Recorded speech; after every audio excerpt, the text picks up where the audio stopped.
Will the Denver Broncos pass rush between Randy Gregory and Bradley Chubb be at its all-time best this upcoming season? We're talking career highs for both these players. We take an in-depth look at the Broncos edge rush room ahead of training camp and some of the accompanying storylines with the roster. You get that much more in today's brand new episode, Locked on Broncos. You are Locked on Broncos, your daily Denver Broncos podcast. Part of the Locked on Podcast Network. Your team every day.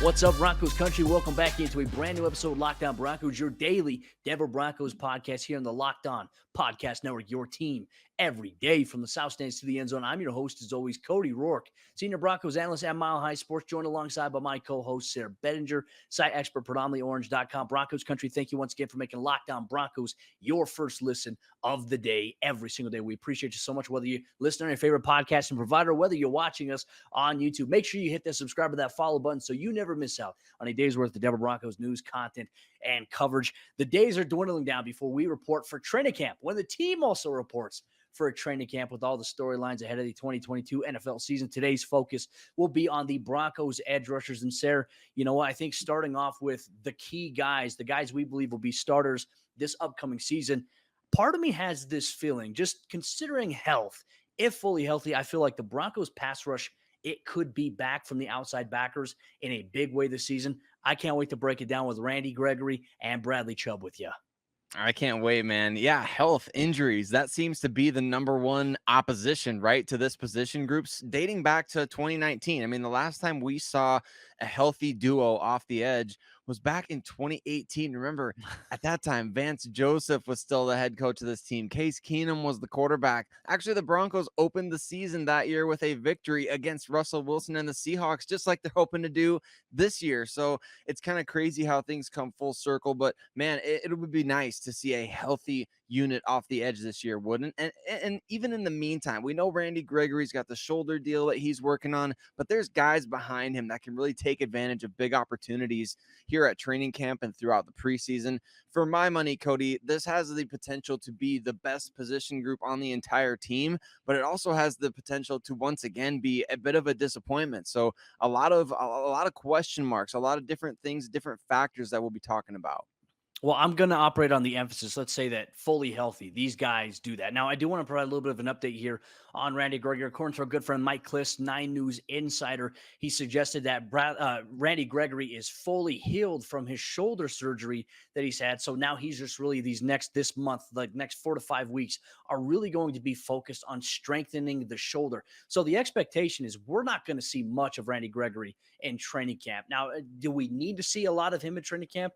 I'm not sure at this point. I think that's a question we're going to have to wait and see maybe how it impacts him week 1 against the Seattle Seahawks. But the expectation is that he is going to be fully healthy. But I want to touch on Randy Gregory, because when we're talking about the Broncos needing to be able to bring back that edge rush presence against opposing quarterbacks this upcoming season, you look at what Randy Gregory was able to do last year with the Dallas Cowboys in the limited sample size that he had. And I tell you what, like, the numbers are kind of scary when you look at it. When you talk about disruption, when you talk about impact, here's Randy Gregory's production last season in just 12 games of action with the Dallas Cowboys. He had 6 sacks in 2021. He also had 29 total quarterback pressures. And Sayre, I think a lot of people need to factor in that quarterback pressures are huge. If you're not getting a lot of QB pressures as a player, as a pass rusher, I'd be concerned. But the fact that he had 29 in just 12 games, Sayre, if he can return to being fully healthy this upcoming season and make it through an entire year for Denver, I see no area of his game where he will struggle or drop off. I think he'll be dominant,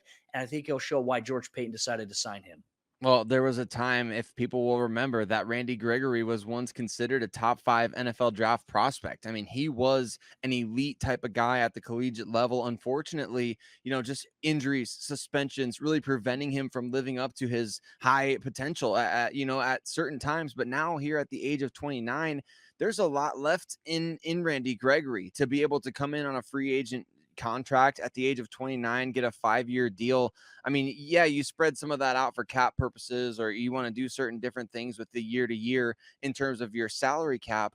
But I think for Randy Gregory to get a long-term deal after what we saw last year, it speaks volumes. And so does George Paton's evaluation. Like he kind of doubled down. I think the Broncos heard all the voices and everybody in Broncos country clamoring for a Von Miller reunion, clamoring for Chandler Jones, if not Von Miller.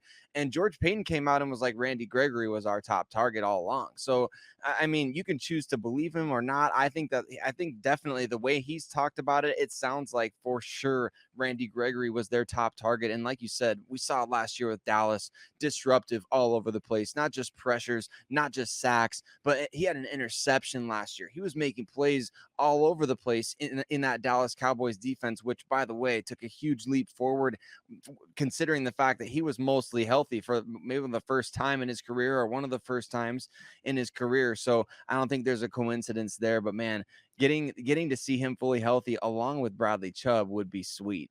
Well, now let's focus here on Bradley Chubb. Now, this is the healthiest he's been coming into a season since being a rookie, Sayre, which, you factor in all the time that Chubb has been on the roster the last 4 years. Just about half of it have been riddled with injuries, which is very unfortunate. And, it's something that's beyond his control. And I know a lot of fans want to get mad at Bradley Chubb, call him a bust just because they didn't get Josh Allen. And Josh Allen's having the superstardom success. And Bradley Chubb, unfortunately, has not been able to put consistent numbers on the tape by being out. I mean, dealing with the ankle injury they had last year.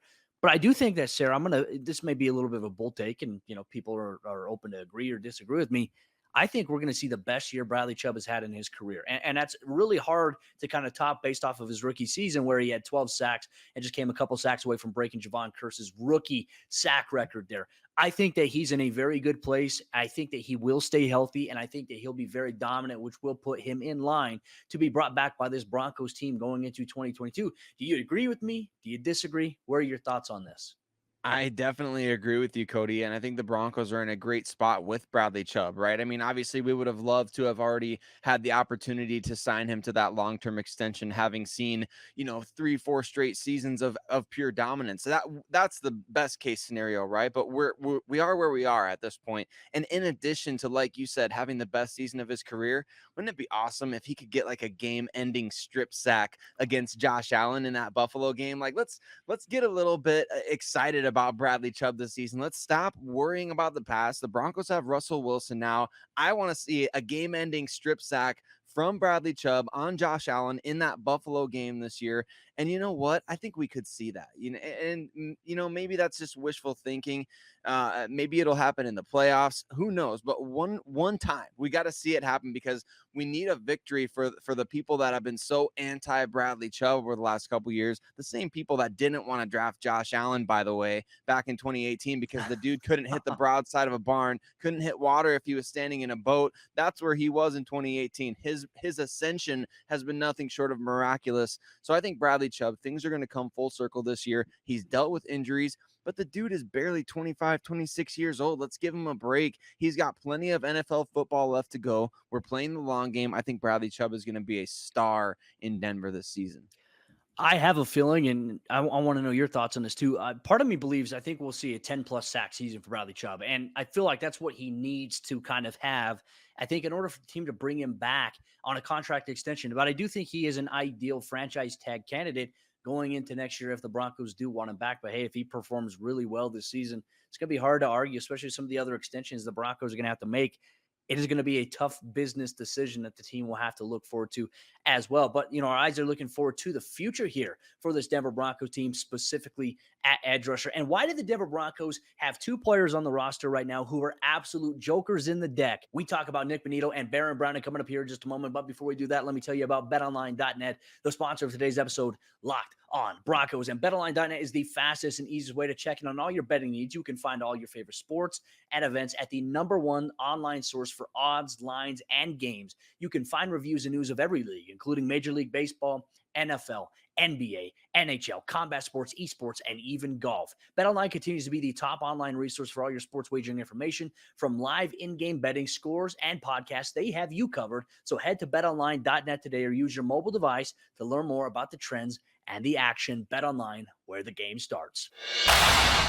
for the Broncos in their emphasis of getting to quarterbacks this upcoming season in a pass rush element sent in waves. According to Broncos head coach Nathaniel Hackett, there are two jokers in the Broncos deck on the defensive side of the ball with Baron Browning and Nick Bonitto. How might they impact opposing QBs this upcoming season? Thank you once again, Broncos country, for making Locked On Broncos your first listen of the day every single day on your favorite podcast provider here on YouTube. We appreciate you so much because we have you covered every single day all year long, because for the true fan, there is never an off season. Sayre, now transitioning now to this other portion of the Broncos edge rusher group. You mentioned it earlier on the show. The Broncos pass rushers, they have the ability to be very exciting this year, but there's also the reality if it doesn't match up to standards, or if there's injuries that impact the position that we have seen so far the last couple of years, it do just that. It could be very disappointing. What are your thoughts here on Baron Browning, Nick Bonitto? When I look at them, I think that they're absolute jokers in the deck here for this Broncos defense. I think that they might be unleashed in various ways this upcoming season. I think they have specific skill sets and traits that maybe translate to a speed rush element for the Broncos when they really need a guy in a quick passing situation. Can they get to the quarterback? We've heard about Baron Browning's bend. We've heard Bradley Chubb say that even Nick Bonitto has the same type of bend that Baron Browning does. And I just can't help but wonder, hey, these two guys could just be secret weapons waiting in the midst here for this Broncos team. I think definitely there's reason for Denver Broncos fans to be excited about this duo. Absolutely, with each player too. And I know that the Baron Browning thing has been a bit of a touchy subject. We get it too, because the off-ball linebacker position, probably not the best position on this roster. So taking Baron Browning and transitioning him to a new position, or to a position that he's new to, at least as an NFL player, certainly doesn't look the best on paper, because you're taking him from being a potential starter to being a potential backup. But like we've talked about on this show, and I think it's important for anybody that's listening to this for the first time, listening to our show for the first time, wondering how are the Broncos going to use Baron Browning this year. We talk about Micah Parsons, and yes, that's become a bit glorified, and Micah Parsons may be the only Micah Parsons in the NFL today, but I think you can use players in similar ways, right? You can utilize Baron Browning as a pass rusher a lot of the time, and as a drop back or off ball linebacker some of the time. You have that option there in cases where you may need it. But I think his athleticism is just so ridiculous. How could you not utilize him as a pass rusher? You might have a double-digit sack guy in Baron Browning. He's that freaky talented off the edge, and regardless of position defensively, we saw him match up in the slot against CeeDee Lamb. We saw him match up in the slot against Jamar Chase. We saw him do so many different things last year at the linebacker position. It was a bummer that we really only got to see a couple of pass rush reps for him. So I think that's something that I'm looking forward to this season, and certainly during training camp, as the Broncos go for a bit here without Randy Gregory, like you said, working his shoulder back to full strength. I think definitely getting Baron Browning mixed in with that top defense is going to be essential for this team in 2022. I think you have to play around with it. You have to see what your options are. I mean, we talk about Randy Gregory, Bradley Chubb on paper being a projected power rush dynamic duo. But what happens if you have a guy like Bradley Chubb and a Baron Browning as the edge rushers? Then you have Draymond, DJ Jones, Mike Purcell, or Yomu Wazirike there on the defensive interior of that line. I mean, what can you do as a defense? I mean, it's not like you're limited to just having, okay, Bradley Chubb, Randy Gregory. You can get very creative, and I think this is where Ejiro Evero is going to come in. One thing I'm going to be looking forward to seeing is how he utilizes these guys in different spurts, how he, combinations in terms of down and distance situation. I'm looking forward to seeing what he does in the secondary as well as with the edge rushers. But I think really the storyline to follow here for Baron Browning is, will his elite athleticism translate to success in a position change? The Broncos are making some moves that, in a world where betting is all over the place, it's technically a gamble here for Baron Browning to move to the edge rusher position when he excelled and looked really good at inside backer. Same as where you bring in a Randy Gregory this offseason, a little bit of a gamble, high risk, high reward type moves though. And you have to take some of those chances in the National Football League. So I can applaud that. But let's get to Nick Bonitto, because I think, Sayre, this was probably the more interesting thing in the second round of the 2022 NFL draft. The Broncos drafted Nick Bonitto out of Oklahoma. I don't know if we had thought that the Broncos were going to go edge rusher after they had signed Randy Gregory in NFL free agency, because then they go in the NFL draft. It's like, okay, how are you going to utilize all of these guys? Are you planning to move certain edge rushers maybe to the defensive interior? We even forget about Jonathan Cooper at times, who we haven't even brought up in the situation. I think he'll have a role, but Nick Bonitto to me is one of the more intriguing prospects at this edge rusher position for Denver, simply because we know and we've heard some things maybe how he could be used. But in your opinion, how would you use him as a rookie? And could he have an under the radar role, not having a lot on his plate as a rookie, but learning behind these guys and then being able to ramp things up as the weeks continue?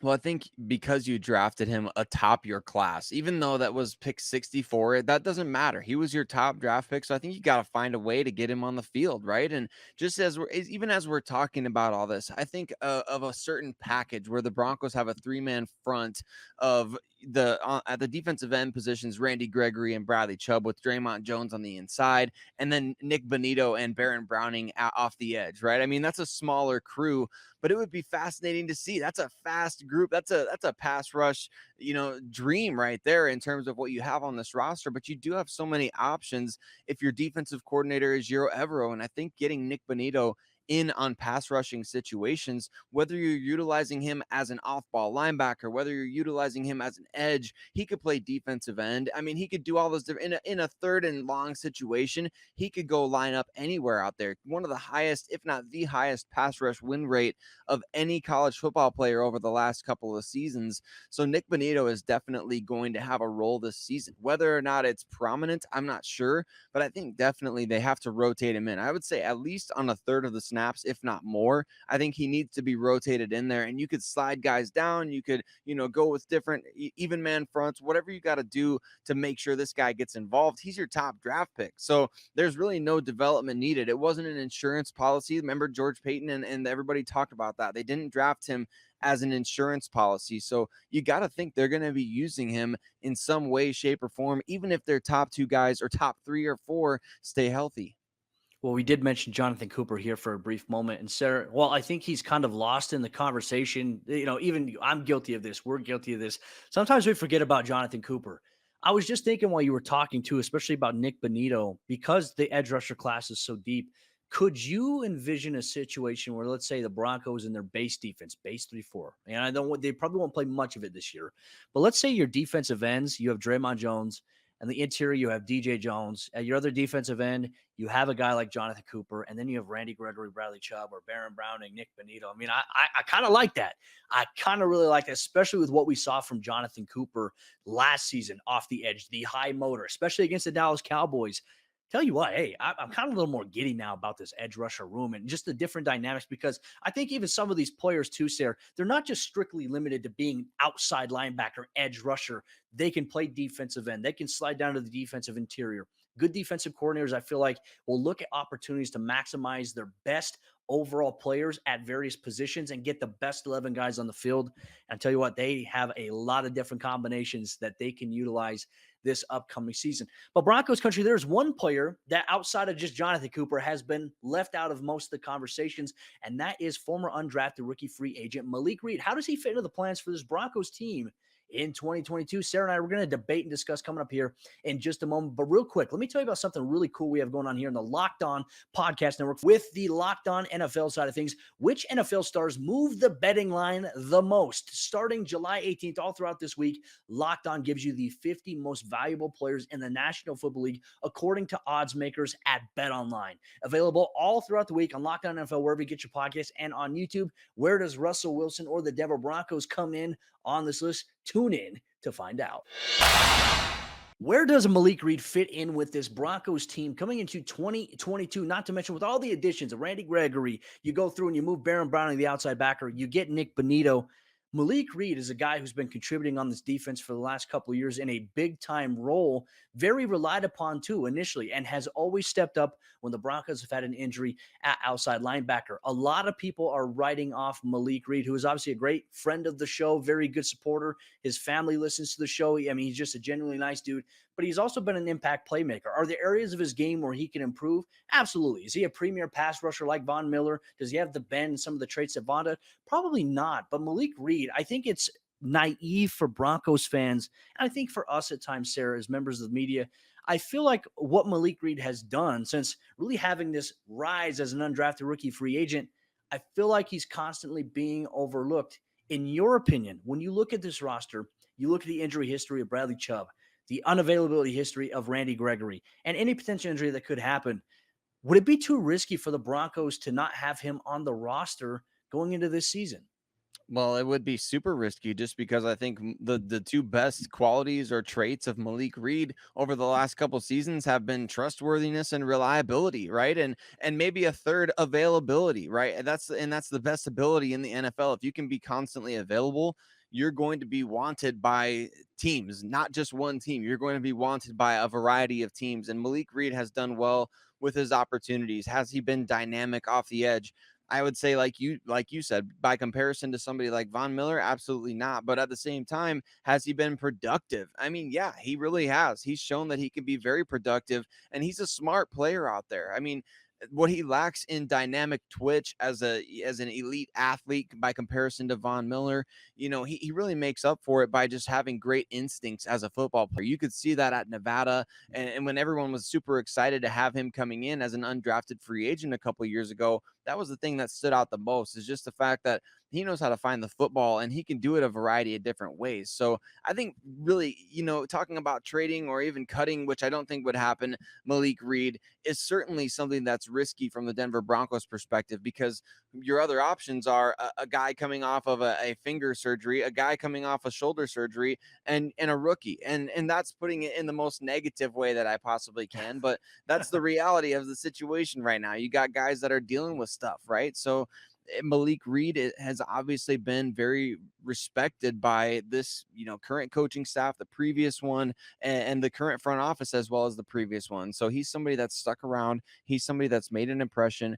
I think definitely it's going to be fascinating to see how his offseason turns out. Well, and the role that he's played for Denver, really primarily being a reserve guy that's been thrust into a starting position. I mean, in the last two seasons, he's had a total of 13 sacks. Last season, he had 5 sacks for the Broncos, but he also had 22 quarterback pressures. And we always talk about that. I know a lot of people just look specifically at the stat box and say, well, he had under this amount of sacks. He had under 10 sacks, so he probably wasn't that effective. I think you have to look, okay, here's how many sacks the player had. Here's how many quarterback pressures this guy had. Here's how many knockdowns that this guy had. And when you look at Malik Reed, I mean, he was on par for having some of the highest on the team outside of Draymond Jones this past season. So I think it's naive for any of us to say, okay, hey, Malik Reed, he's a guy that you don't have to pay attention to during training camp.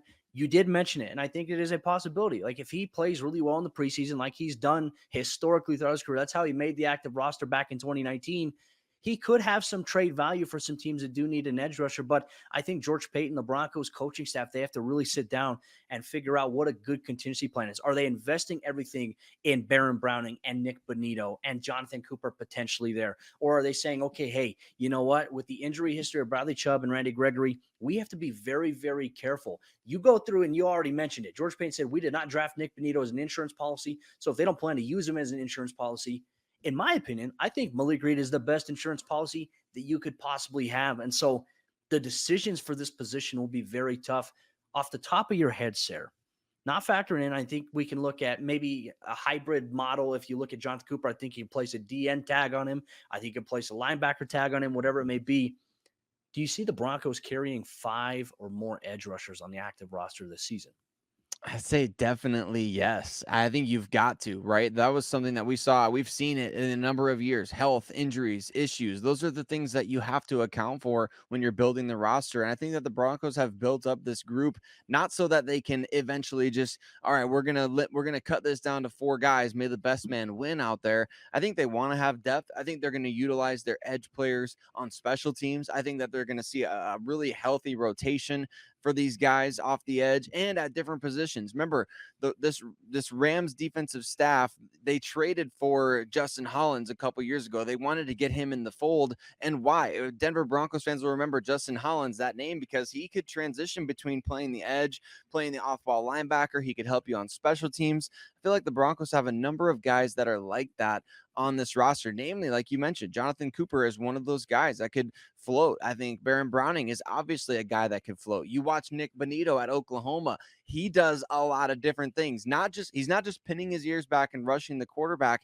every single play. He did a lot of QB spying, dropping into coverage, doing those different types of things. And those guys are such great athletes that you can count on them to do that. So to me, I see 5 or more edge players on the roster, and I see fewer off-ball linebackers making it, especially as things currently stand. So I think you compensate for a lack, for lack of a better term, a lack of off-ball linebacker talent. You compensate for that by keeping extra edge players that can maybe float back to inside linebacker if need be. I can see that playing out. I think that's a great suggestion. I'm glad you brought that up, Sarah, because I think it's something that not a lot of people think about. And I think when you talk about roster construction, a lot of personnel departments look at, okay, hey, this player can play multiple positions, so there's value there, and we can designate him as this tag. I think the linebacker position and even edge rusher, as you mentioned, I think is the perfect tie-in to this becoming a reality for this Broncos football team. Broncos country, do you think that the team will hold 5 or more total edge rushers, guys who can also play the inside backer position as an edge guy as well